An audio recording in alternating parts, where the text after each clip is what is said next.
Pandawa jeung Kurawa. Prabu Banda Dewanta teh hiji raja ti kerajaan Astina. Anjeunna boga putra 5 sadulur anu baris kataran Pandawa 5 anu dilahirkan ti 2 istrina nyaeta Dewi Kunti jeung Dewi Madrim. Eta Pandawa 5 tunu panggedna nepi ka palungtikna teh nyaeta Yudhistira, Bima, Arjuna, Nakula jeung Sadewa. Hanjakal Pandu Dewanata tilar keur ngarokaneh serta ngabarudakna masih leutik. Alatan barukna tacan bisa nyarekel kadali pamerintahan pikeun ngahayuk dayung ngolah nagara kerajaan Astinapura. Kursi pamerintahan pikeun sahulan dipasrahkeun ke Destarata salaku lencuk Pandu Dewanata.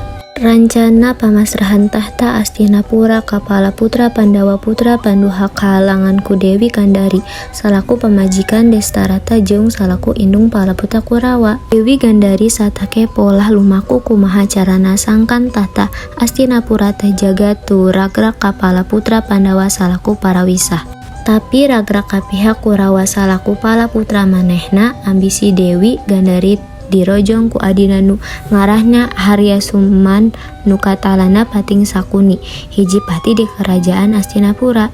Sadar usaha nyingkahkeun Bima teu gagal, pihak Kurawa nyieun daun tarakeun nyakeun pihak Pandawa ku jalan ngaduruk balai sigala-gala tempat sarare Pandawa serta Ibu Dewi Kunti ngan enta tarake gagagal daun alatan Pandawa ditulungan ku Batara, Narada, Sang Hayang Antaboga jeung Yaman Widura. Alatan palaputra Pandawa mah punjul pisan dina sagala widang kaasuwidang tata negara. Tur dibantuan oge ku sawatara dewa jeung sobat-sobat Pandawa. Dina waktu nu singgat marehna bisa ngorobawana Marta nu asalna lungung geledegan jada hiji nagara atawa karajaan kalawan dibere ngaran Karajaan Amarta. Tur boga pusur deuyeuh atawa ibu kota nu bere ngaran Indraparasta. Buki lina Amarta beukeum maju, karajana beukeum gede jeung kuat sabab loba kerajaan-kerajaan leutik nu garabung ka Amarta. Hal ieu ngabalukarkeun rasa cup-cup Kurawa ka Pandawa beuki mahabu. Antukna pajog regan dua pihak nu beuku gede jaga dicarita satuluyunna bakal bubura jadi parang rongka antara Pandawa 5 jeung Kurawa. Katela perang Bhayaratayuda di Padang Kuruserta.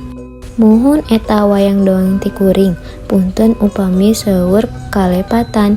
Abdi Fasya Intana Putri dari kelas 12 IPA 2 mengucapkan terima kasih untuk mapel pelajaran bahasa Sunda Bapak Asmin.